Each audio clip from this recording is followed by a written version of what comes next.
How's it going, YouTube? Welcome to my channel. I'm James Showers. It's a clean name, and today we're talking about Nick's boots, specifically the homesteaders, the smooth black leather. Okay, this is Marcus. He's out here on the job site today. I thought I'd just go ahead and show his boots off, my messed up boots off, and then ask him to go ahead and give his first impressions on these Nick boots. He hasn't seen them yet, and we can go ahead and see what he thinks. Oh, what do you think, bud? So, I'm looking at these, I'm checking them out, and first thing I'm really noticing is, first of all, they're steel toe. Steel toe can be really good, depending on most circumstances. I dig the leather, I like the leather. The only thing I probably won't like the fact that they're so heavy that when you walk, we do a lot of walking, a lot of standing on our feet, so we're constantly pulling them up and dragging them, so. Finding some weight. They do have good weight down in the sole. I mean, you're looking at stacked leather heel.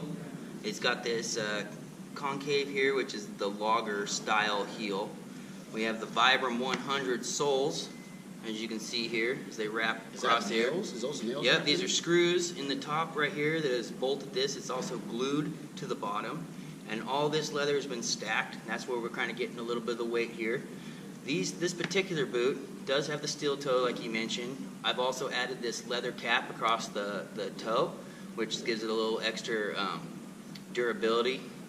End up wearing the toes out a lot on the shoes. These are custom designed? These are custom made. I ordered these 3 months ago, and they arrived smooth. They were supposed to be rough out leather, so I sent them back to the factory, and they have sent them back to me to try on, wear in a little bit, and decide if this is the actual size I need before they full on make me the rough outs that they were supposed to make me in the first place.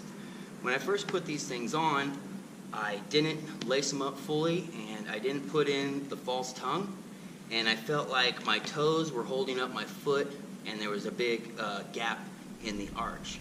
And as I've taken these laces and I've laced them up, tightened them 3 different times to get them snug, I've gotten a lot of the pressure that was missing right here down to my foot, and I can feel the arch in the arch of my foot now, and these things feel amazing. Which is weird because I was pretty upset that they were all built wrong, caused a big old stink, and called the factory and was a total jerk off. And now I try them on and they're working just perfect for me, so who's the fool now?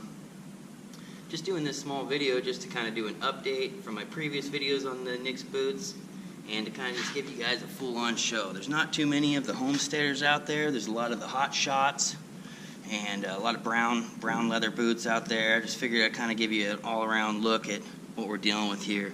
I mean, this is a $600 boot. Can we ask Marcus what he thinks about a $600 boot? Is it worth the price? You think so? It may be worth it. Got one last question. So we're living in the great Northwest right now, so there's a lot of rain in here.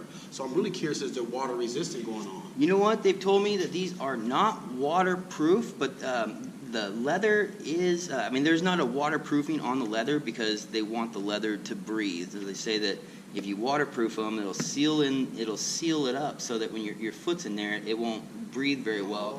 But they'll repel the water, but leather will soak it in. So I don't think that they're going to be full on leatherproof, but waterproof. But I don't think you want to seal them because you'll seal them up and then they'll just stink and stuff. You'll never be able to like get them all nice and they won't ever air out for you. So. Yeah, anything else you're thinking, man? This is the first time he's seen these boots, so I figured I'd give you a non-biased opinion. I've been actually looking at these for a while. I'm kind of been up and down if I want them or don't want them. This is the first time he's seen them. He's kind of giving his honest opinion on them. And $600 is a lot to chew on a boot. But, you know, they say 2 things you want to own in your life, a bed and your boots. Those are 2 things you're in the most, so you might as well spend some money on them. If these are worth the quality, it might be worth actually keeping. So. This is the small little review. Once I actually get my rough out leathers, I'll go ahead and do another review. Like, share, and subscribe. Have a good one.